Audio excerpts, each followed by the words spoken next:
नमस्कार, स्वागत आहे तुमचं मोनिकाज कॉर्नर मराठीमध्ये। उन्हाळ्याची रखरख संपून सगळीकडेच मस्त पावसाचं आगमन झालेलं आहे। दणदणीत बाहेर पाऊस चालू झाला की वाफाळता चहा आणि भजे यापेक्षा वेगळं कोणतंच कॉम्बिनेशन आपल्याला आठवत नाही। आणि गरमागरम भजे आपण जोपर्यंत खात नाही तोपर्यंत पावसाचा आनंद घेतल्यासारखं काही वाटत नाही।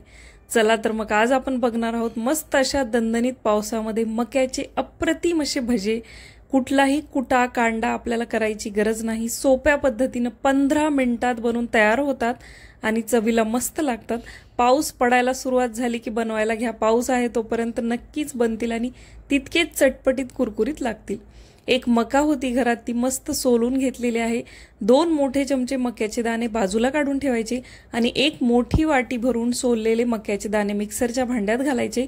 बंद चालू 2 ते 3 वेळेस करायचे आणि मक्याचे दाणे फक्त क्रश करून घ्यायचे आहेत। आपल्याला मोठाड बिलकुल याला बारीक फिरवायचं नाही, मोठाडच ठेवायचे आहेत।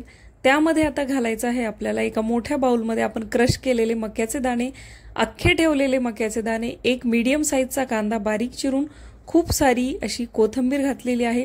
त्यानंतर घातलेला आहे मी 4 मोठे चमचे बेसन पीठ आणि 1 चमचा तांदळाचं पीठ। तांदळाचं पीठ नसेल तर बेसन पीठ 5 चमचे घातलं तरी काहीच हरकत नाही। चवीनुसार मीठ घालायचं। अर्धा चमचा लाल तिखट घातलेला आहे, हे कमी तिखट आहे। पाव चमचा ओवा, पाव चमचा जिरे घातलेले आहेत, पाव चमचा हळद घालायची आहे, सोबतच अर्धा चमचा मी घातलेले आहे धनेपूड।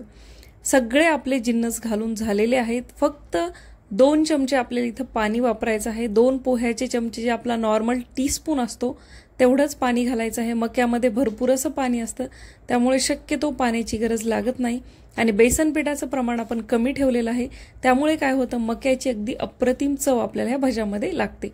पाणी जर तुम्ही वाढवलं तर आपल्याला थोडं बेसन पीठ जास्त घालावं लागतं, ज्यामुळे मक्याची जी चव आहे ती जाते। तेल मीडियम गरम ठेवायचं आहे आणि कमी गॅसवर मस्त असे पटापट हे मक्याचे भजे तेलामध्ये सोडून घ्यायचे आहेत।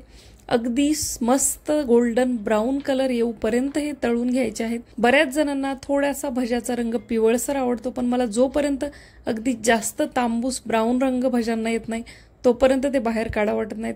तेच भजे खरे कुरकुरीत लागतात। थोडासा हिरवट जर आपण त्यांना ठेवलं तर थोडेसे मऊसूद लागू शकतात। मस्त कमी गॅसवर एक 3 ते 4 मिनिटांसाठी हे सगळे मक्याचे भजे कुरकुरीत आपण होईपर्यंत तळून घेतलेले आहेत।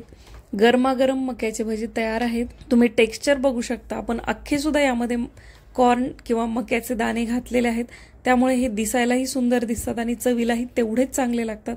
सगळे जर अख्खे मक्याचे दाणे घातले तर ते फुटण्याची भीती असते, त्यामुळे आपण ते मिक्सरला क्रश करून घातलेले आहेत। फोडल्यानंतर तुम्ही बघू शकता मस्त अप्रतिम असे हे बनलेले आहेत। खूप मोठे मोठे भजे सोडायचे नाही, छोटे छोटे सोडायचे। चवीलाही छान लागतात, चांगले तळले जातात आणि दिसायलाही सुंदर दिसतात। या पावसाळ्यात एकदा या प्रकारे मक्याचे भजे ट्राय करून नक्की बघा।